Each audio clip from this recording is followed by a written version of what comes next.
She's mad, but she still can't even stand. She's so wobbly. Sean Whaley is furious. She's upset. But 100%. Oh, welcome in, everyone. Joe, you know who was also furious? Everyone last night in the main event for Atlantic City, because holy shit, man, was that a sleeper. But Joe, welcome in. We have a great new episode for you guys today. Today is April the 1st, 2024. As always, I'm your host, D-Rock, and joining me from the beautiful state of South Carolina, the legend Joey D. Joe, how you doing? Yeah, doing good. On the edge of my seat, honestly, watching a little bit of college basketball, seeing if NC State or Duke will make the Final Four. And I think NC State's up right now. So, hell yeah. Fuck Yeah. Dukies. Dookies, exactly. I wish, honestly, there was a way for both of them to lose, if I'm being honest, but you know how that doesn't work. But Joe, we got a great episode. First one of 2 per week starting now. We got a great episode. We're going to recap UFC Atlantic City. I was in the building last night. I'll let you guys know how it was. The start of the the start of the PFL season in going down this Thursday, April 4th, 10 p.m. on ESPN in San Antonio. We'll explain everything that, you know, goes into it, the divisions, how fighters get points and everything. We'll explain everything. We got picks for this Thursday. We got some news to break towards the end, and 10 seconds left. One Fight Night 58. Joey will take care of us. So, Joe, let's start with last night. I'll say this. Yesterday was my third UFC event live I've ever been to. I went to UFC 288 in Newark with you, went to Charlotte with you the next week, and then I went to AC. And Joe, this crowd was the best crowd I've ever been to. I mean, it was electric from the opening fight. You had the Irishman, Kyle Lachenane, taking on Angel Pacheco. And you know how a lot of fight nights, not so much the Europeans like France and England, because they're in there from the first fight, but a lot of fight nights that some cities get, they usually don't, like, people don't show up till 9-10 o'clock towards like the main card. But man, it was packed. It was sold out. The gate was over 2 million in Atlantic City, and the vibes, just everything was so good. Boardwalk Hall was just an iconic, you know, we had WrestleMania 4 back in the day 5. there, and 5 back to back. So like, it's a hell of an experience. There's not a bad seat inside the building.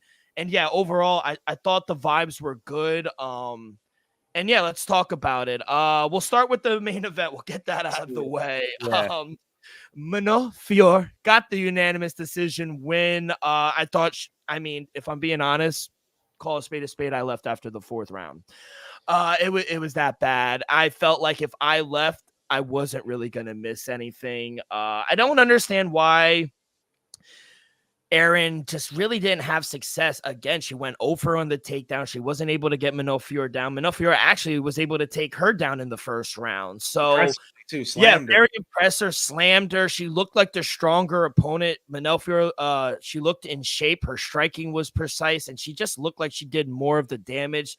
Off night for Erin Blanchfield, and, you know, unfortunately, she had the crowd. She had family. I think her family was above me. They had like 50 to 100 people. They had Erin Blanchfield t-shirts. The crowd was for her, but she wasn't for the crowd. Ah, man. Yeah, that was rough. And yeah, so what you said, it looked like everyone in that building at Boardwalk Hall had a good view of the octagon of the cage. So 100%. I was a little jealous of that. I wish I could have joined you there. But, you know, I saw some controversy where they were saying that Fiorot had tapped when, you know, after she had slammed Erin Blanchfield to her back, and Erin was sinking in that guillotine, and then she had tapped to get it loose. I don't think that arm was really in, nor did she lock it up, Erin. So, yeah, I digress. I really don't think that was getting her there. It just probably been just a spastic movement to get out of the position, and which she did, you know. Fiorot was the stronger fighter in there. It really was a case of what we've seen and us talking about it all over the web. A 5'4" wrestler trying to outstrike a 6-foot kickboxer. I mean, that's literally what we saw, and that's not what the game plan should have been. I unfortunately do think the members of MK Muay Thai were a little delusional with the corner members for Erin Blanchfield. They were saying that they were kind of in control of the fight, or matter of fact, that she was doing great in terms of how she was pressuring or engaging the distance. Yeah, Manon Fiorot, she had Manon. I know I keep butchering it. The French is kind of hard, but hey. the fact of the matter is she was in full control of the fight. She was dictating the pace, dictating the range, and Yeah. she was hurting her. Those check hooks that she was landing every time Aaron came Every in, time. chin in the sky too, which was a terrible approach. Maybe the Hamzat Shemaev, Muhammad Makayev kind of dive at the ankles type of approach would have worked better for both. Kind of hate the quote unquote crotch sniffing that may appear to be, but if it's effective and it works, take your path to least resistance. And she didn't even try that. She was trying to do like the Ronda Rousey approach, and we saw how that ended with Holly Holm. So yeah, those check hooks were landed. You can argue the back of the head, but hey, man, at the end of the day, you're putting yourself in that position, and you have a professional kickboxer who is just doing her job, and you have to do better in your game planning. You have to do better in your execution. And I do agree. I do think it was an off night for her. Maybe the lights were a little too bright for her. The fact that she had a lot of people in her corner, the crowd on her side. But both fighters did need this main event so that they can get to the title fight next, because the winner, I think, does deserve the shot. And I think that's what we're going to see. We're going to see Fiora get the Yeah, she did call for the belt. She put the whole thing, I just want the belt. It's going to be a waiting game. They're doing tough before the trilogy, so we'll see if she wants to wait or get another fight in. I think she waits. It's 7 in a row now for Manel Fior. And I'm glad you brought up the corner and what they were saying for Aaron, because being there, I obviously didn't hear it, but walking back to the hotel and watching the last round on my phone, I didn't understand the message. What, at a certain point, and maybe I was watching something different, because you and I have experienced like watching something live and then coming home and watching it from a different It is a different ballgame. It's totally different. Yeah. But I think universally, everyone saw it. It was either 3-0 or 3-1 at most. It was Manel Fior. People were saying it was 2-2. People were saying that Aaron Blanchfield was live going into the last round. I mean, I know I'm new into the sport, but I thought that was very delusional. Like, Manel Fior was up 4 rounds. She won every single round. I went back and watched it before Easter lunch, and I thought Manel Fior won every single round. I don't understand the corner advice. Why go and pressure her along the cage when that hasn't worked all night? You need to go out there and finish her. That's what they should have been saying. Yeah, that's what they should have emphasized, the fact that she needs to get in there. And I think she was trying to make it dirty herself, but I just do think that the corner was misleading her a little, unfortunately. Maybe that's inexperience on their part, because they don't have that many professional fighters making it to the UFC. So, you're going to, in a quote, like when you first start, kind of suck at first, and then you have to kind of work your way up to that point. So, you could look at the judges. I think all the judges, how you could say that different angles of the cage may, like how we saw it in 288, a lot of people were saying, oh, this or that, Cejudo or Aljo. And then the same thing in Charlotte with some of the decisions. Just depending on where you're seating, I think you could see a different fight, but I'm pretty sure looking now at the judges' scorecards, who are all seated at different parts of the cage, they saw it the same. They all saw that Manon was dominating the fight any which way. Yeah, and I think she will fight for the belt. I thought it wasn't the most exciting fight, but she did have the most effective strikes, and she did enough to win the fight dominantly. She didn't just sneak by a win. She went out there, and yes, I know she's not the most exciting fighter. All of her wins are by decision, but Joe, a win is a win, and I do think she gets a shot at the title next. Where that'll be, I am interested to see if they put her in Europe, because this is not a tough task. I know Atlantic City is a small little town, but coming in hostile environment against, back against the wall against your opponent's home state. Everyone was rooting against Manel Fior except me, but I just think like what she did was. It speaks volumes. I don't think it could be understated how big of a deal going to America. Yeah. So now I think Rose gets her wish. I think Aaron Blanchfield, I don't think she takes a major step back, but she's definitely going to take a step back now. I think she's 1 or 2 fights away from getting to where she was, whether that's a Macy Barber fight, whether that's a Rose fight. I know Rose called her. Yeah. I think Rose makes the most sense. It does. And it is a tough matchup for Aaron Blanchfield, because we just seen how the striking has worked out. And we know Rose to be capable of handling grappling situations, though Blanchfield is a strong wrestler. And I think the sizes kind of match up. look what Rose did when she fought Manon. She competed with her standing. So regardless of the size differential, man, Rose is a puzzle to solve at 125. Oh, 100%. So hopefully we see that matchup. But yeah, shout out Manofior going in enemy Little territory. incognito, bro. You were not trying to kind of showcase your emotions out there in hostile territory, saying you were.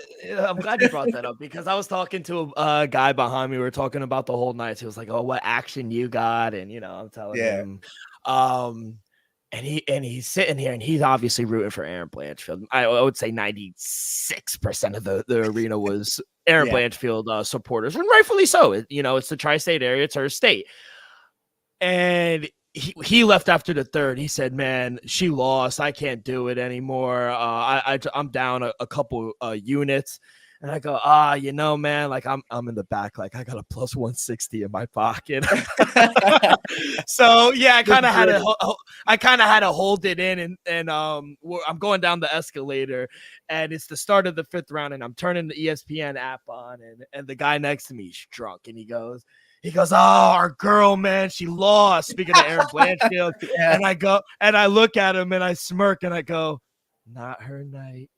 Not her. It was not her night, my man. Oh man, but yeah, it was kind of funny. She'll be back, and I think that is a good fight, be. regardless of the styles matchup between Rose and Aaron. She's so young; she's 24. Aaron Blanchfield. Yeah, I think you're right. I think the brights got a little too bright for her. I have no reason to believe why she won't be back. I think she'll be back maybe towards the end of the year. She needs another fight or two, but she could learn a lot from this loss. You could learn a lot from it. But yeah, we'll see. But congrats to Manofior. Big win. That's 7 in the row.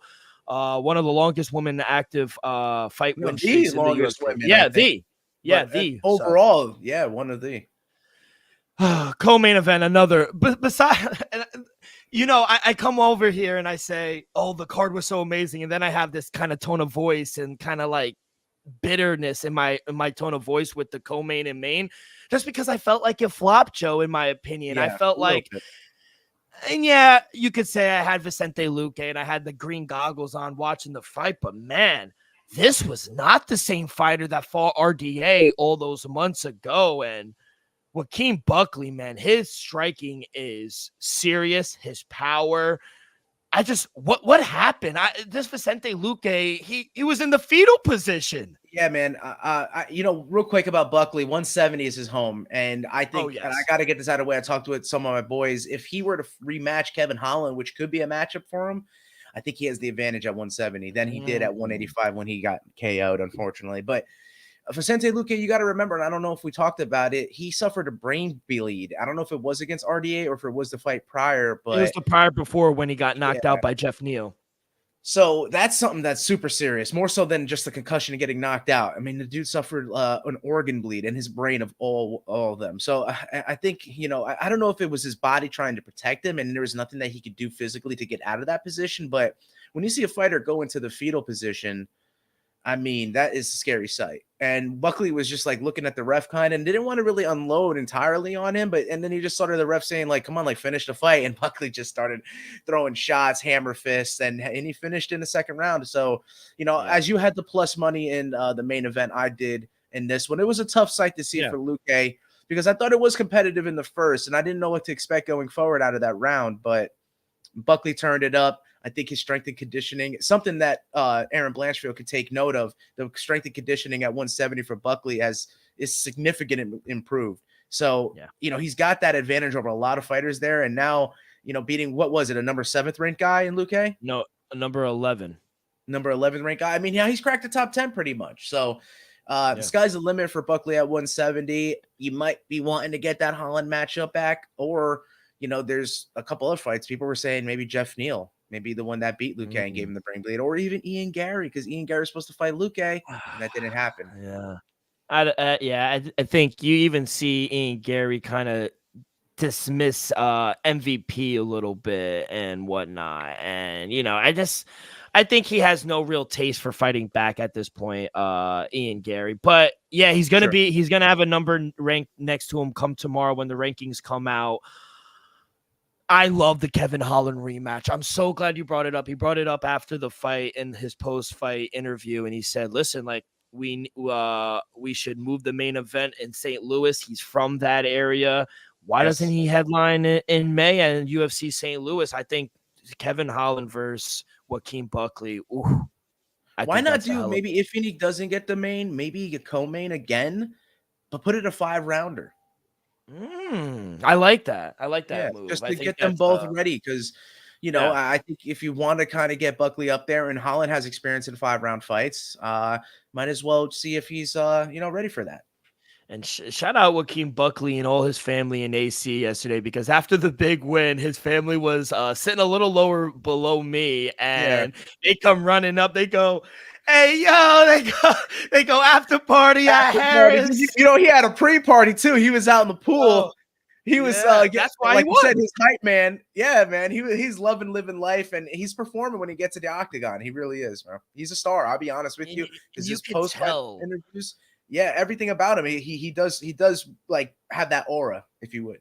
Yeah, and you could tell on the walkout, he was loose. He was free. He didn't hold anything back with Joaquin Buckley, and it looked like Vicente Luque was tight, kind of nervous. It looked like.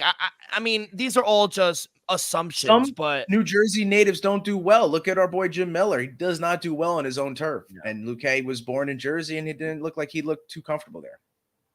But Joe, one person that did do well, the All-American Chris Weidman, baby. Yeah. What a performance. I said it to you last night when I left. I said, this is the Chris Weidman we know. This is the best Chris Weidman's looked in the last 5 years. Yeah. I mean, coming out, immediately attacking the legs. I fucking loved it. He was throwing that. Rattled them. Yeah, and I thought Chris Weidman looked so good. Bruno Silva, he's a tough son of a gun. I mean, besides Pereira's loss to Izzy, I think Bruno Silva gave him his hardest fight in the UFC. So he's not like a pushover where Chris Weidman was just going to go out there and ragdoll him.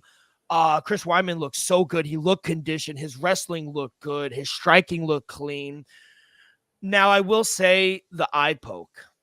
The controversy with the eye poke. I think both of them were eye poking each other. Let's call a spade. Bruno Silva on the replay hit Chris Weidman. But the difference was Chris Weidman didn't bitch about it and immediately fall to your knees. He kept fighting like a man. Yeah. Bruno Silva, every time it would have grazed his eyes. Now, the gloves are a problem. We could talk about that in a sec. But every time he grazed him, he fell to his knees and threw his back towards. You can't do that in a fight. No. You just can't do that. Chris Weidman talked about maybe looking for a way out of the fight. I don't want to speculate and say that, but it did look like every time he was the complainer. Oh, it's something Chris Weidman's doing. Oh, it's him. Oh, it's him. So I really didn't like that. I will say, shout out to Sportsbook. They did give me the money, 14-1. They credit it as a win. I got the wow, yo, and I was just gonna mention, I do respect the commission for taking it and doing what they had to do with the scoring and all that. Which was the right call. Yeah, shout out both of them. And like you said, Carolina, Chris, he addressed it at the end of it with the post-fight interview. So, I think he was just trying to help out Silva because he's not completely like old, but he's not young. He's like in the middle. Bruno Silva is, so he's still got more career to go. But we do have sign of a kind of a renaissance with Chris Weidman. And as much as I would like to see people to ride out in the sunset on their own terms, I don't think it's Chris Weidman's terms. He wants to keep fighting. He wants to keep competing, showcasing his kids that you can fight through anything and nobody can tell you anything. I think we've heard that plenty of times before. I mean, there was a lot of motivational stuff going on throughout this card and a lot of exciting moments. So this card was an overall win for me. I have to say, I know that we lost a little steam at the in the main event, but man, that was the people's main event. Chris Weidman getting that victory. And he got the loudest pop. Everyone went crazy when he knocked him out.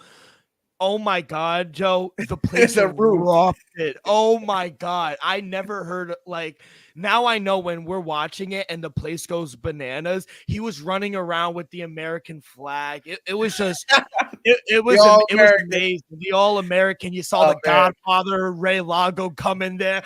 That's what I'm talking about. Great night for Law, bro. Great night yeah. And I will say, he mentioned he was giving some advice. He said, listen, like, you shouldn't be doing this. Chris Weidman, if you want to look up a comeback story or a guy you want to look up to, there's no better person than Carolina Chris Weidman, because this man has had over 30 surgeries in his life to come back and to be so positive and so inspirational. I don't care what it is, what you're doing, whether you're a plumber, an electrician, a teacher, fuck anybody who says you can't do it. Fuck them. You don't need them. Keep working hard and you could do anything. Everyone told him after he snapped his fucking leg. Everyone said, you'll never fight again. You'll never be able to do this. Fuck you. Watch me do it. And that's what Chris Weidman proved last night. Couldn't be happier for him. He's a hero. Couldn't be happier for him. His family was octagon side, just bawling in his father and mom's eyes. Just as parents, beautiful. I know you and I, it's absolutely beautiful. I got goosebumps even just talking about it. I know you and I are not fathers yet, but just imagine our father doing and us overcoming everything that his son overcame. It honestly, Joey, it was the best thing I saw in a while. Absolutely. Yeah. Hollywood couldn't write it better. No, absolutely not. Yeah, just big shout out to Chris Weidman. I'm glad he's not hanging it up. We always talk about fighters or just athletes in general not getting out in the right time and kind of overstaying their welcome. I don't think this is Chris Weidman's time, though. I think he has a lot left. And if last night was any indication, he has some serious fights too, not some throw me away fights. No, he does. And he's 6-0 in New Jersey, baby. So yes, that's the second home. His third home, if you would. Dumas, not the best. Ruzenbo, how do you pronounce this guy's name? Ruzenboev. I'm glad I worked at it over the weekend and listening to Dean Thomas and Alan Joban pronounce it, and shout out them because I wouldn't have gotten it if otherwise. But I think he's legit. Yeah, and I know we had our eye poke with the two fights back to back in those situations, but yet again, you can't complain. You got to fight back, and I don't think that was the key fight, the hit that got him out of there, Dumas. It was the other blitz that took him out, and then the follow-up shots on the ground. That's why I say Ruzenboev is legit, and I like what they have in store for him because they can kind of do whatever they want. I love saying that with the UFC is that they have a guy that they like, that he can step in on short notice and he's going to come and bring it, and he's exciting for the fans. So he's like the perfect package for the UFC. Undefeated. I mean, knockout power. In that middleweight division, he could step up against anyone, and he's a problem. Do you want to fast track him, maybe get a top 20, top 25 opponent? Not 15 maybe. Just yet, but he's ready. You could. Uzbekistan is on the map with him. He put the cap on Mike Bisping, so he's got a little bit of that fan factor as well with that. Funny. So, yeah, they could fast track him if they want, but no, I think Dumas might have cracked top 50, so he might have a little ways to get to the 15, maybe have him fight in the top 25. Yeah, I think they're going to fast track this kid because he's not just talented inside the octagon, he's great on the mic, even though there's a language barrier. He had the crowd fucking pumped up. Yeah. So yeah, Uzbekistan definitely has one. Shout out the Canadian Kyle Nelson. What a knockout, bro. Bill Algeo did not look good. He was very wild. He wasn't accurate. And Chris Nelson, the first minute or two in the fight, I was like, oh, it's not looking good for Kyle Nelson. But he kind of weathered the storm a little bit and gets the knockout himself against a very good and impressive Bill Algeo. Cashes in at a plus 180 underdog. Yeah, wow, man. Yeah, I know a lot of people like Bill Algeo. I'm thinking, looking back, that was a parlay killer for a lot of people. I think a lot of people backed Bill Algeo. Kyle Nelson, back-to-back impressive wins, and 3 in a row now for Nelson. Yeah, 3 in a row. I like his post-fight interview as well. He's saying the right things, he's doing the right things. It looks like his shots hurt. Like when he lands flush on you, it looks like he's carrying a lot of weight behind those punches. And he's making 145 is what they're fighting at. So I mean, to have that power at that weight class, I mean that's a difference maker. So he's got that in his back pocket, and it's living up to his nickname. I love saying that, the monster. Yeah, no, and it looked like you mentioned about the power. It looked like every time he touched or even tagged, he was getting wobbly. And it was just like at a certain point, it's just like, oh yeah. And a lot of people didn't like this stoppage because he didn't really fall, but he was getting tagged. He didn't know where he was. Going. It was just gonna get worse. Gary Copeland was kind of on one last night, though. I'd be You're honest. not a Gary Copeland fan. No, I do like Gary Copeland actually, but I'm just, you know, like you said, call a spade is your phrase for today. That's what I think he had a little off night. I think he got too involved in the fights early, and especially like the second fight of the night with the Jacob Alcuna and Andre Petrosky. Not to jump ahead, but I think like the fact how that happened, I think it just kind of like put him on edge throughout the rest of the fights, and you can see it. One side note on Gary Copeland, absolute unit. Like the guy is he is mini Brock Lesnar, bro. Yeah, I love him. Big win for Chidi Njokuanu against Reese McKee. I don't get the split decision though. Oh, I thought he won second and third round convincingly.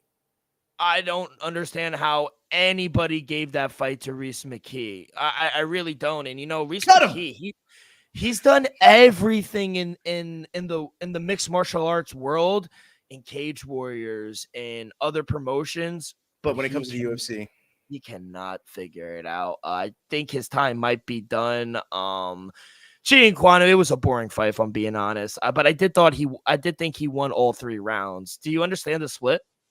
No, like I said, I don't understand the split. You can argue maybe the first round due to the striking differential and maybe say that Reese maybe won a round, but that's why it doesn't hold enough with 4 complete strikes in the next 2 rounds. Second round, 4 strikes, and the third round, only 4 strikes, that he won either one of those rounds. So I don't know what one of those judges were seeing. You can't even defend it. So I guess they must have took it like once they saw that it was kind of boring and were expecting, you know, fireworks because, you know, Chidi does, you know, bang, bang. He gets those knockouts early. Maybe one of the refs checked out, to be honest with you. So I hate to say that's the case because how could the fans have seen something different in the main event, but the judges will score it the same for that one? You know what I mean? So I'm thinking the judge was checked out for the beginning of the main card. Performance of the night. AC, how you like these biceps? Choo-choo. Nate the Train in the UFC. Oh man, why did I fade him? Why did he fade him? I don't know. Plus 170. Oh my, Nate the Train again. Another guy weathered the storm the first minute or two, and Jamal Emmers is a good fighter. Let's not disrespect him. I know he got knocked out, but Nate the Train does that to people. He's legit, and to get that knockout in the almost at the end of the round, the 4 minutes and 43 seconds into the first round, I did not see that because I thought Jamal Emmers was the more clinch, technical, dirty boxing. I thought he had the more power, and I thought he kind of would gas Nate a little bit, if I'm being honest. But it looked like Jamal Emmers was the one who was gassed, and Nate was like, "Yeah, fuck it, I'll take a couple fucking hits, and I'm gonna fuck you up." And bro. This kid, you know how we were saying, Tai Tuivasa could never go on the Apex with no fans. Nate can never fight without fans. Absolutely. Never. That could be the X factor. It literally could. Apex. Yeah. And, you know, obviously he's from Clarksville, Tennessee, but man. Ask me where I'm from, Mike Bisson. You're asking the wrong questions. I'm from Clarksville, Tennessee. I swear to God, he probably got the second biggest pop when he knocked him out. Nate the Train is a star. Man, I'm just mad we didn't hit that plus money because I thought we were seeing the board pretty well. Yeah, absolutely. You know, and hindsight's 2020, but I'm glad we got to see that, and I'm glad you got to see it in person and feeling the vibes, the atmosphere over there for a Nate the Train win. Man, that was just something else. At home, I was hyped, you know, because I can only imagine how it was over there, live and in person. Oh, I mean, I'm not gonna lie. Even though I had a Jamal Emmers ticket in my pocket when he knocked him out, I screamed. I was like, "Let's fucking go!" and it was the guy I bet against. So, I mean, Nate the Train, he's a fan favorite for good reasons too. He's good in the cage, and he's great on the fucking mic. The guy could cut a promo to save his life. They shout out him. He got the 50K bonus as well. No bonus. Yeah, and honestly, the prelims were better than the main card. No bonuses in the main card for any fight. Verna. Genjaroba, thank you. What a performance. I mean, full control.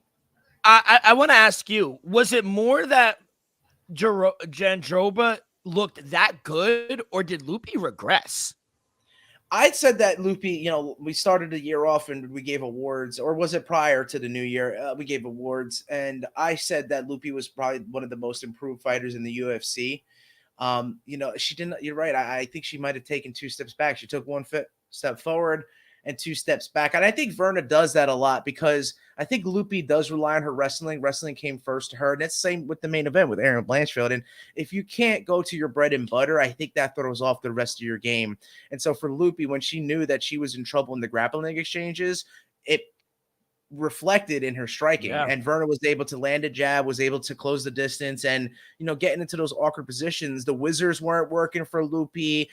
She had no answers for Jandiroba, and she was in danger when Jandiroba took her back as well. So that's another one that I'm kicking myself for missing as well, because she's a big proponent of going on the Ariel Helwani show.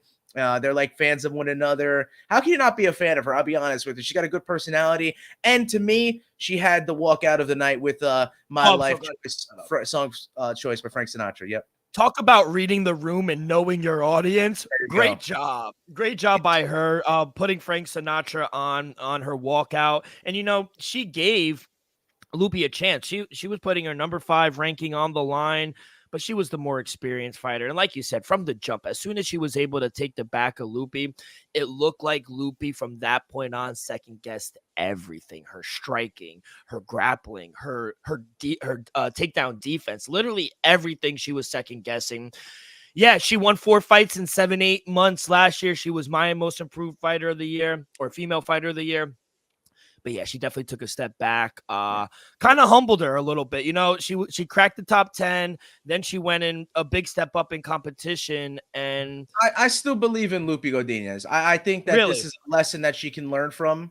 And watch them wind up training with one another. I really think that she's the type to go ahead and absorb a lot of information, download it, and improve. So she's not going to get as high of a ranking on her next fight, but I do think that she's going to go ahead and, like I said, maybe take one step forward. Let's hope she doesn't take another step back from there.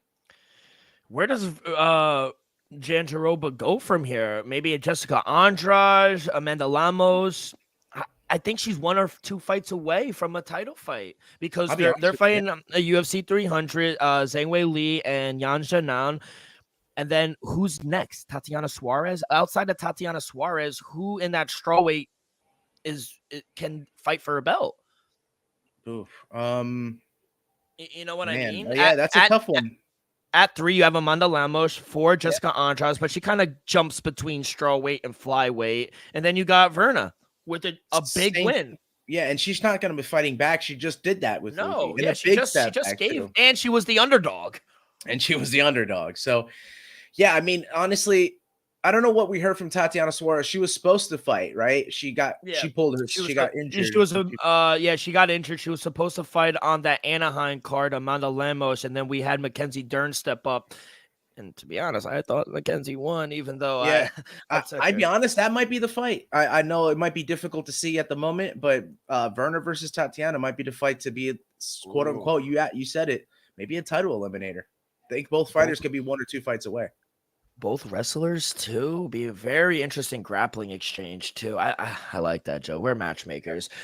Big shout out Julio Arce. Big knockout against Herbert Burns. Every time this is my second time I've seen Herbert Burns live, gets knocked out every time in the fetal position, covering up. He should maybe move on from the UFC, or I don't know.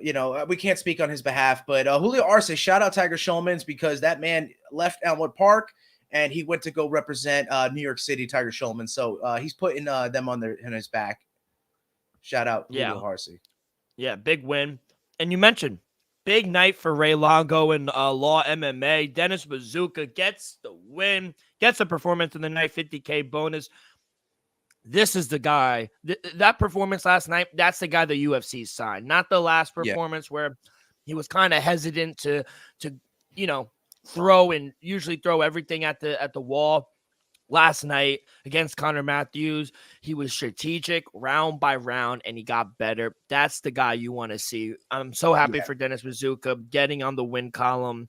And Yeah, Albania on the repping. map, bro. And he Hell yeah. listened to The Godfather. He listened to Longo. I think he kind of went away from some of the advice previous fights, and he tried to do his own thing. And I think he learned from that. And he's like, I can't do my own thing. I need to listen to the people who got me here. And when he did, you see the results. He got a finish in the third rounds, and that was impressive, man. The Balkans, not only him representing Albania, but even Ibo Aslan representing Turkey, bro. The knockouts early.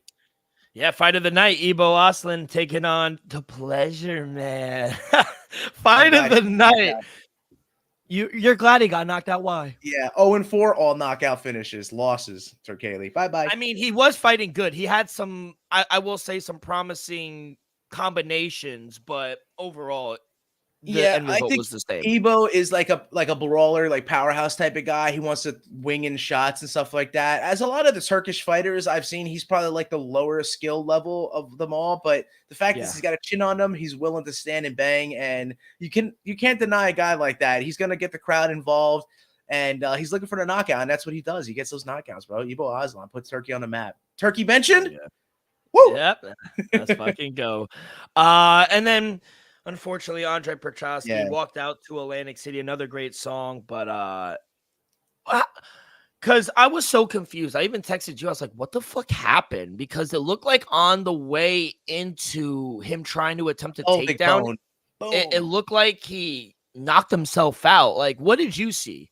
I think it was that, like, or it was like a stinger. You know what I mean? Like, you know, in football, right? Back in the days of football, right? We were gonna hit so hard, you hit someone hard enough that you got that stinger, and it like just kind of like reverberated, and you just like froze up. You know what I mean? So like maybe it was something like that. Like, this is a contact sport, and I know they're not rushing at each other, putting pads on pads, but you know, that was kind of an impactful like takedown attempt, and I think he like maybe just rattled his nerves, and his body shut down, like we saw with Luque. Maybe there's just a shot that shuts down your body. I mean, we've seen it with Shane Burgos. Remember against Edson Barbosa, that one shot, he would try to fight through it, but there's something about your body just shutting down on you, and the mind is willing, but the body is weak.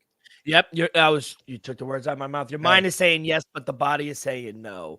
Unfortunately, yeah. So tough loss. I think overall for all the local guys, besides Chris Weidman, it just AC was not good to the local guys. I guess Julio RC too. Yeah, but he trains. Yeah. I knew it's the local tri-state area, you know. Yeah. But yeah, overall, amazing card. Was glad to see it live. It was, like I said, one of the best crowds I've been in part two. So yeah, I loved it. Overall, we had a great night. We hit a couple big winners as well. Overall, 6-4 on the night. So we're in the positive. We're up 4 units because they did cash me the 14-1, even though by law and in the record books, it's a unanimous decision win. The sportsbook did cash me out 14-1. Shout out Chris Weidman, and we get there. We're not just the plus 160 on Manel Fior. We get her via decision at plus 275 as well. So big night. Yeah, and I went 3-4.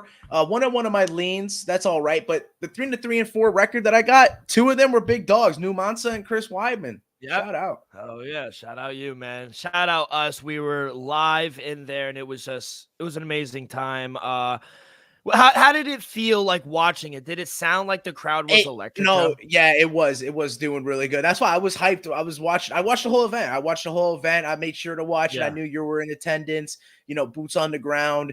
And I just like felt it. Once you called me, FaceTime me, I was like, damn, I wish I was there, because that place seemed electric on ESPN Plus and on the FaceTime itself, man. I wish I was there. But thank you for showing up for us. Absolutely. And hey, that just gives you enough time to go to 303 in June at 302, Newark. baby. 302, baby. Let's fucking go. Yeah, we'll talk about that in a little. But yeah, Joe, I appreciate it. Let's continue the hot streak though. But before we get to PFL San Antonio, quick word from our sponsor. We are brought to you each and every episode by Viva Tequila Seltzer, most refreshing hard seltzer on the market, hands down. We gotta get some down by you, Joe. We need you to get some Viva right there on the table. But yeah, Viva voted #1 hard seltzer in the world by San Francisco World Spirit Competition. Light, only 88 calories, 0 carbs, 0 sugar, 4.5 ABV. It's the perfect drink for your post-game celebration, as it was created with that active lifestyle in mind. We flavor tequila salsa because flavor is the spice of life, and we like our drinks with just a kick, just like how we like our lives. Whether it's Huckleberry playing a round of golf with the boys or an elderberry on a Thursday afternoon watching PFL, it doesn't matter. Our favorites pair perfectly with that Artisanal Blanco tequila for that subtle and refreshing drink. Our belief here at Axgate Picks and at Viva is to live long, live well, and live it up. All right, kid, let's get into our plays for this week. PFL San Antonio is the first. It's the opening for the start of the PFL regular season, Thursday night, April 4th, 10 p.m. on ESPN. So for everyone who doesn't really know about the regular season and the format and how many events and, you know, how these fighters get points and how they advance. Let us know. Let us know. Right. So we got 10 events, 6 regular seasons, 3 playoffs, 1 championship. So there's 2 regular season fights per fighter. So fighters earn points based on performance. If you get a first round win, that equals 6 points. A second round win equals 5 points. Third round win, 4 points. A decision win, 3 points. A loss, obviously no points. And a draw, 1 point. This season structure, there's 6 divisions, 10 fighters per division, and over 50% of the roster this season is new to the PFL season format. Top 4 fighters, yep, thanks to Belter, thank you. And then top 4 fighters in each division make the playoffs. So the playoffs feature, it's a winner go home semifinal in each weight division. Semifinal winners advance to the World Championship. And what's on the line? $1 million. That's it, baby. And obviously the winner gets $1 million, and then they get invited to the PFL versus Bellator championship, which I think is they cool. therefore are a champion. Yep, exactly. So champion. Well, yeah, that's everything you needed to know. But Joe, did I lay everything out? Did I miss anything? You laid it out really well. Yeah, it's a very interesting format, and it's one of the few where it gives the opportunity to the fighters that they could lose one. Of course, as a fighter, you don't want to lose a fight regardless of the circumstance, but it does give you that flexibility, because if you do lose, or if there is, say, a pullout or an injury in a later fight, you could make up for it and be a replacement, or of course get that loss back by winning convincingly, like you said, 6 points for a first round and so on thereafter after. So yeah, I think it's good for the fighters if they're willing to take that many fights in a single year. Now that I'm glad you brought that up, because not every fighter is built for this. 4 fights in a year is insane, I would say. And mandatorily. Mandatorily. And, you brought up Shane Burgos. He even came out and said, this is tough for me. Like, cutting the weight constantly. You're basically fasting for the whole year, literally, or whatever, that 8 to 9 months of whenever you're going to be fighting. So it's not for everyone, but the fighters that it is for, they are fucking dogs. Yeah, absolutely. And yeah, if we go into PFL San Antonio, which is PFL 1 of the 2024 season, all fighters on this card in the men's division are in the heavyweight class. And then, of course, the women that will be displayed are in the flyweight division. Except for the 2 that I see, and I'm going to incorporate them on a prelim parlay. Bryce Meredith is in the bantamweight division, and he's taking on Ty Johnson. And this dude, if you don't know him, he's kind of like the PFL's Bo Nickel in a sense. Wyoming state champion in high school, a collegiate record of 123 wins with only 8 defeats, a 4-time All-American. He's one of the top 100 recruits in the country at the time, and he's already sporting a 5-0 record. So you got to incorporate this dude, because if the wrestling's legit, then everything else can probably follow. So I'll put him there. I'm not going to be touching the Marcelo Gome versus Jordan Hederman fight. Both are UFC ex-alum guys. Not so successful there, but let's see how they do in the PFL. And then nor am I touching the Chelsea Hackett versus Jenna Bishop. Jenna Bishop's a good Brazilian Jiu-Jitsu player, but Chelsea Hackett, she's a dog from Australia, so you know how they go, especially that there's a 10-year age difference. I don't know which way to go with that one. So in the fight after that, though, Lucas Brennan, we've taken on Dimitri Ivy, and Lucas Brennan's 9-0. I think I'm going to incorporate him on a parlay. So I'm mentioning these fighters.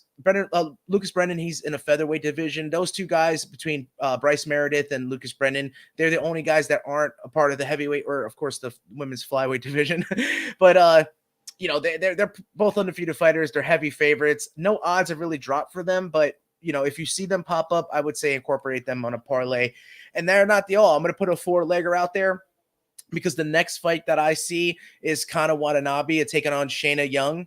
And, Watanabe's fought the who's who of the Bellator and the PFL division.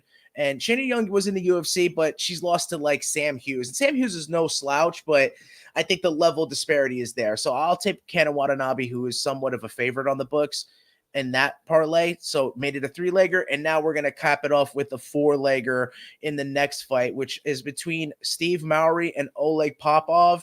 And I got to go with Oleg Popov, who's on a 12-fight winning streak against Steve Mowry, who's dropped. If you look at his last 3 fights, professional fights, he has a loss, he has a draw, and he has a no contest. So I got to go with the guy who's streaking at the moment. If you put them all together on a 4-leg parlay, you'll probably get odds around 200 once the books drop them all, wherever you find it. So I just had to get that out of the way. Real quick, Joe, you obviously been betting on PFL more than I have. Is it common that props and I guess not a lot of books have odds up yet? I mean, we are only 4 days away from the fights. Yeah, and it's kind of concerning because you want these to drop. I don't know if it favors the books more. It probably does. If you're not allowing, it definitely does. It definitely favors the books, and maybe that's what it is. Is more for them to protect themselves. Because I'll be completely honest with you, if you're looking at the season in a way that these fighters want to, lock themselves up for the playoffs, first round props probably be king. So they'd probably be favorited if the books are smart. But if the player, the book, the guys betting could go ahead and find those first round plus monies, I think that's the way to go, to be completely honest with you, because the fighter's going to be looking for that. They want to solidify their spot early with the 6 points. Oh yeah. So, and that's a quick finish, 6 points, right? That's something like that. You hear Sean O'Connell. Shout out to Real OC. Yeah. I was just going to say, shout out Sean O'Connell. I think he's fantastic on the broadcast team. Yeah, I do too. Absolutely. And so, hey, we got the debut here in the PFL of Talia Santos. We got a strange cut from the UFC. She goes ahead and she says, I'm going to join the PFL and I want to fight 4 times a year because she wants that $1 million. And she'll be taking on Ayara Joanne, sporting an 11-8 record. We've seen the level of Talia Santos, fought for the title. I mean, I don't think she's going to lose this fight, especially in her debut, regardless of the circumstances of the season. So I'll be officially leaning Talia Santos, and check it out for when the lines drop, because like I said, and Dylan said, there's nothing out just yet. So our Lord and Savior, I know it's Easter, but hey, Blagoy Ivanov, he's stepping on a short notice. He's our hero in this one, because without him, we would not have this fight. He's taking on Sergey Bilosteny, and though we got to respect Blagoy Ivanov, I mean, the dude survived the stabbing. That big old gap in his chest that he has, that's because he got stabbed. So you can't deny this dude's an absolute dog. I think he only got tapped by Volkov back in when they fought in Russia.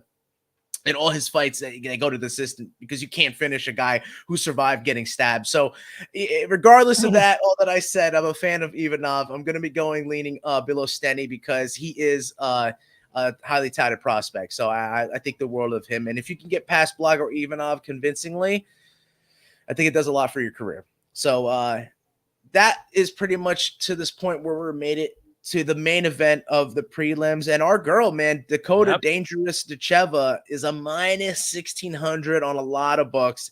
And a lot of people are saying that she's fighting the biggest and hardest competition of her career in Lisa Malden at plus 900. But I don't see it. Once these props drop, like Dylan said, D-Rock, I'll be leaning Dangerous via KO TKO. That's Dakota Dacheva, because she's one of the best strikers I've seen for the women in my lifetime. And I mean, you don't see that, honestly, in the UFC. Based on last night, even Manfrero being a kickboxer with the pedigree she has, Dacheva is a lot cleaner, a lot faster. And at 125 pounds, I think she'd give her a run for her money. So, yeah, I'm all over Dacheva via KO TKO.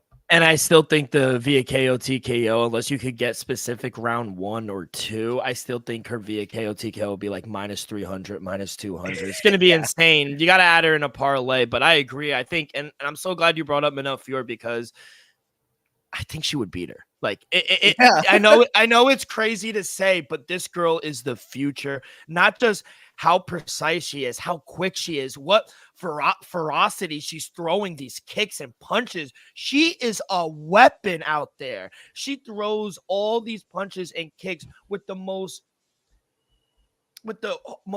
I don't even know, like just hard Lethal intent. intentions. Yeah, bro. Lethal She's intention. 25 years old as well. And with that level of striking, bro, she has another 5 years of being dangerous for anybody on the planet.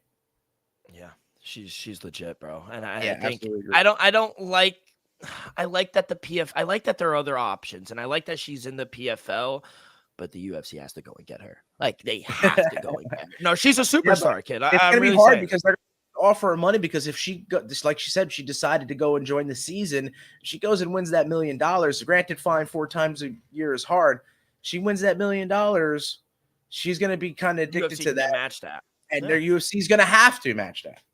They're gonna have They're to. gonna have no choice. She's a star by then. So, and let's move on to now the main card where men take place in the heavyweight division. We have Tyrell Fortune at -165 taking on Daniel James at +140. We got everyone for Easter riding the four wheelers out here. I don't know if you heard that in the background, but Daniel James, he's got some surprising wins. 14-7 record, doesn't really say what he is. He's a finisher. He went the decision with Gokhan Sarikam and Bellator, but he was landing elbows to Tyrell Fortune last time they fought, and it was labeled a no contest. So it probably had shots to the back of the head. And he was an underdog in that. So you would think that maybe this time around he could probably do the same, but I don't know.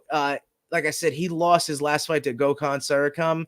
If you go to Tyrell Fortune, ever since that fight happened between them, he's gone on to win against Sergey Bilosteny. So, with that fight as well, I guess he's got some controversial wins because if you look at it, he was actually the one receiving the elbows to the back of the head. So, the split decision loss to Linton Vassell. He's Tyrell Fortune is a guy that is going to have to get it done early. He very well, if he wins dominantly, or if he's dominating in the fight, he's probably going to win on the scorecards. But I'm gonna take a gamble on Tyrell Fortune. I like that he has a wrestling background. I like that he has a little more highly touted record if you look at it.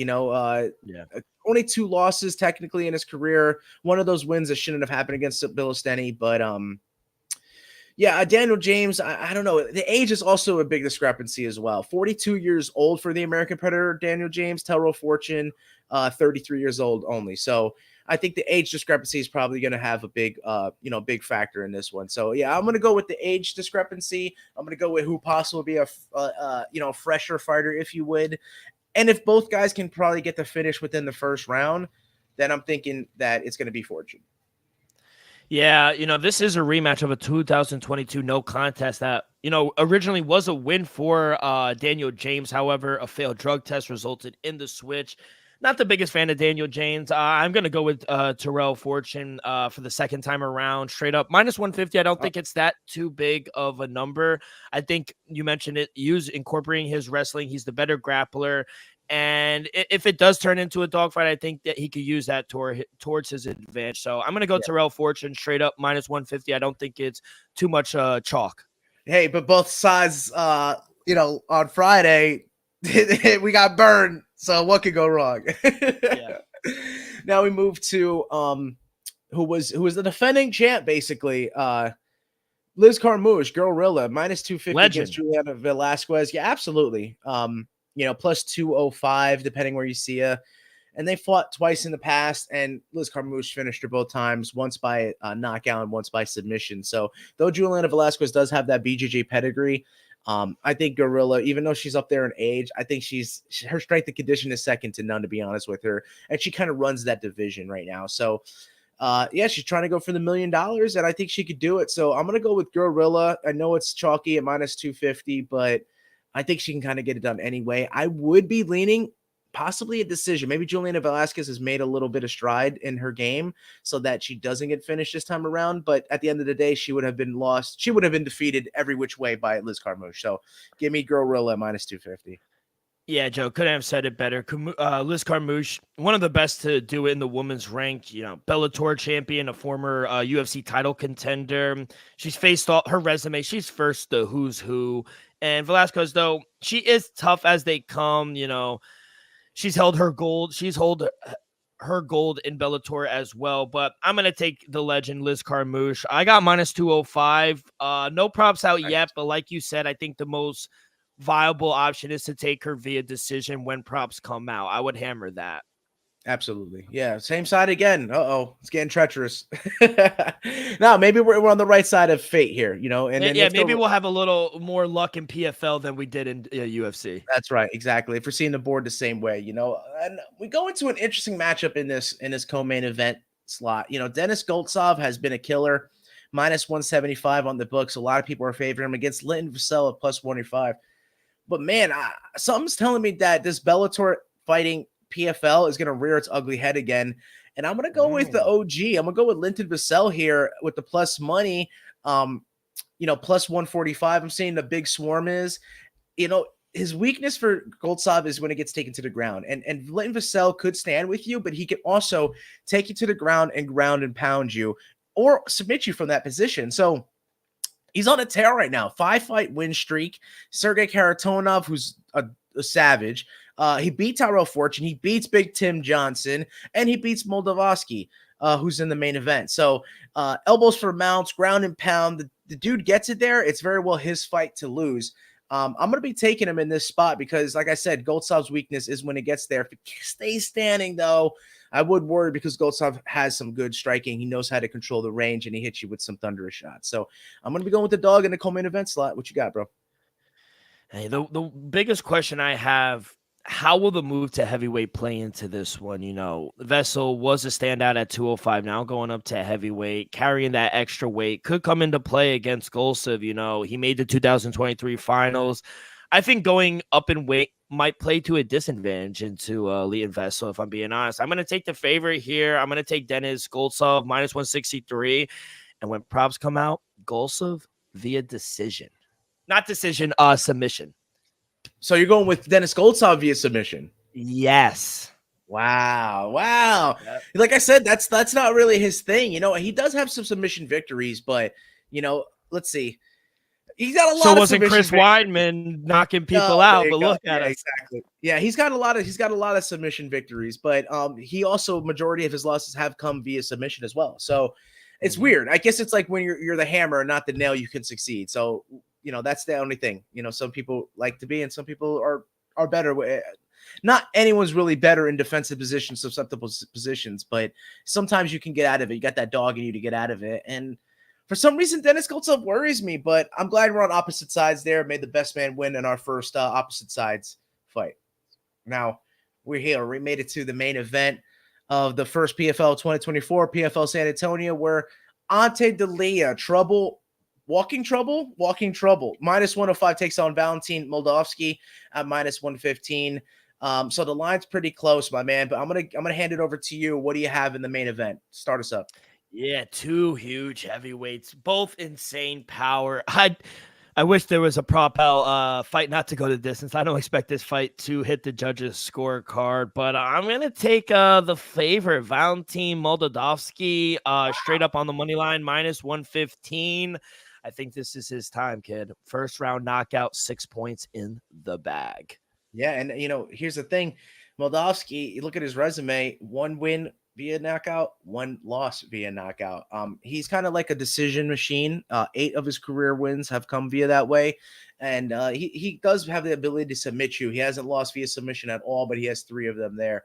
And, like I said, prior to his fight with Steve Mowry, which was kind of a letdown fight in Bellator, he lost to Linton Vassell, no contest with Steve Mowry, and he lost to Ryan Bader. We saw what happened to Ryan Bader last time. So, kind of up and down history with him. And Ante Delia, man, I think something, he's going to have to put the PFL on his back in this spot. And he's kind of on a streak right now. Besides his decision loss to Bruno Capoloza a couple years back in 2021, he went on to win the championship last year, and he's the defending champ. So Matu Scheffel knocks him out with a right cross. He beat Shelton Graves, ground and pound Renan Fea. So he actually beat Renan Fea.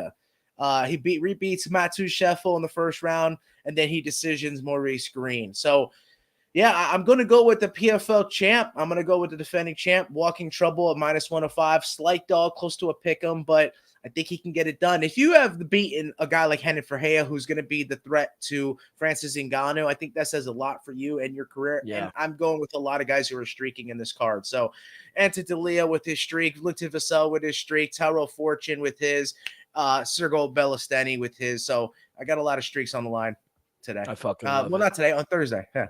Oh yeah, on Thursday, like you said, Thursday, April 4th. Start time. Main card starts at 10 p.m. I think the prelims start around 7:30, 8 o'clock. So make sure you guys watch it. It's free. It's on ESPN, ESPN Plus, or ESPN2, whatever you get. But yeah, can't wait for it. And we're gonna be breaking down every PFL card this coming season.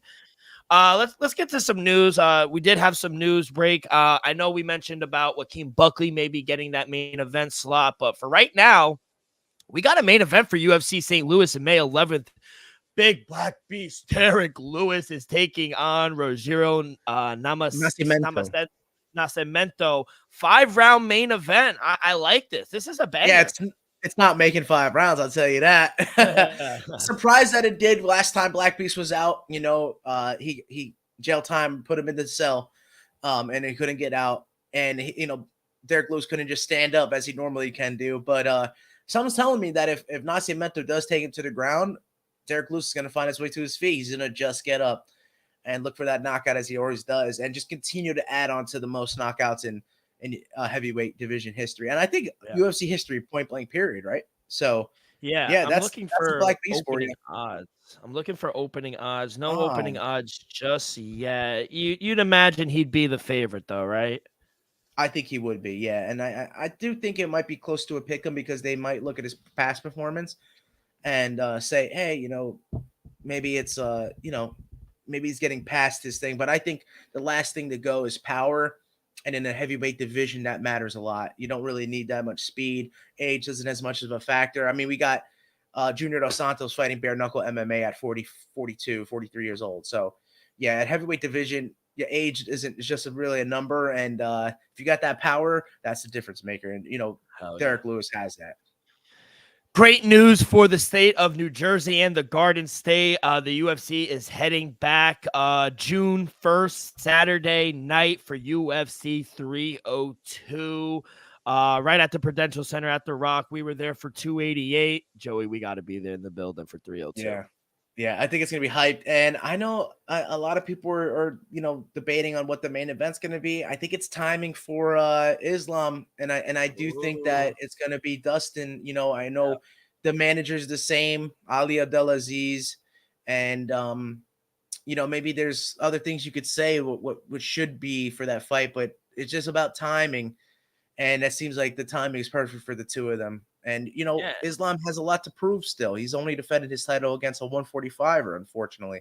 And we just saw him lose to Ilia Topuria. That is Alexander the Great Volkanovski. So, if he gets a win over a legend in Dustin Poirier, that's a huge feather in his cap, a notch in the belt. And he can move on to defend his belt more against other competitors. And then if he does complete defending it that many times, then we could talk about him moving up to 170 if that's what he wants to do and stop cutting weight. Yeah, Ramadan will be over by that time. He tweeted out he wanted to fight in June. He wants to fight 2 more times this season. This year. He said Ali has come out on Twitter and said we want Dustin in June. We'll see. I do think that's going to be the main event for Newark and the co-main. I know you and I were kind of spitballing ideas, kind of being matchmakers ourselves, but Kamaru Usman taking on Sean Strickland. Yeah, I see that. It sucks for Sean Strickland. It does, because he was just the title holder and, he lost the split decision to DDP. But they have history, the two. It looks like Kamaru Usman's going to he's got a lot of pull, being that he was one of the greatest 170s of all time, one of the greatest champions we've seen. And they have history. Yeah, Kamaru beat him the first time around. So it'd be kind of like Sean wanting to get that back and trying to solidify himself at 185. If he beats Kamaru Usman, he should get the next shot. But I think you could argue that Kamaru Usman beat Sean Strickland. He's in title contention as well. Oh Maybe yeah, not the 100%. immediately after one fight, but definitely right within in the mix. Oh yeah. And we got another fight announced for Newark 302. Phil Rowe will take on Jake Matthews. You like this fight? Yeah, that's an exciting fight. Yeah, Phil Rowe brings it, and you know the Celtic Kid, what he is, man. He loves to bang, and he can submit you too. So he's a finisher, bona fide gun. I like that fight a lot. Yeah, 100%. So that's it. That's all we really got on the news. Only a few days that went by. So Yeah, nothing we'll let too the week. crazy, but I'm hearing. yeah, I'm we thinking got it's gonna one. be a busy. I think it's gonna be a busy week. I think something's telling me. Oh, I hope so, kid. But before we get out of here, 10 seconds left, Joe. We got pay-per-view. One fight Yeah. night 58. Yeah, they're running a pay-per-view, and there was a special that you can get like a 4-for-1 kind of deal. So one is trying to push the envelope as well. You got one, you got PFL, and you got the UFC, of course. So for one Friday Fights 58, you have Superbon taking on Murad Grigorian. And as good as Grigorian has looked in the past couple of fights, I can't be fading Superbon in this spot. I think he gets the job done, and he might get it done with wicked finish fashion. So yeah, give me Superbon. No odds as of yet. So I'll try to post it up on X or Twitter or Instagram or wherever I could find you guys once it does drop with the odds. Only a couple I've seen. I think Senchai, and it's not the Senchai that I think he's a favorite right now. So he's like one fight on Friday Fights 58 that dropped. But yeah, I'm going to be leaning with the tie. I'm going to be going with Superbomb because he's just so dangerous and gifted. Yeah. And when is that going off? Yeah, it will be still Friday morning at 8 a.m.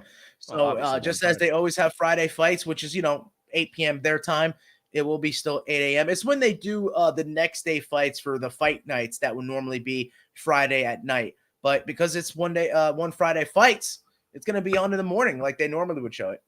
Let's fucking go. Joey, good luck on that. Let's have another solid week for PFL. Let's start the regular season off strong. Thank you so much, Joe. That's going to do it for this new edition of Axe Kick Picks. On behalf of our sponsor, Viva Tequila, Joey, I am D-Rock. Make sure you guys go follow our social media, X and Instagram at Axe Kick Picks. You guys can find all of our episodes wherever you listen to podcasts, Apple Podcasts, Spotify, Stitcher, all that good stuff really helps the show grow. And yeah, we go live every Sunday night and Friday. Fridays are going to stay the same. So we go live on YouTube, youtube.com/Axe Kick Picks Live. Hit that like button, subscribe, rate, give us a review. All that good stuff really helps the show grow tremendously. So be a friend, tell a friend. Good luck on your wagers this weekend. Be safe, be well, and we'll see you guys down the road. Peace.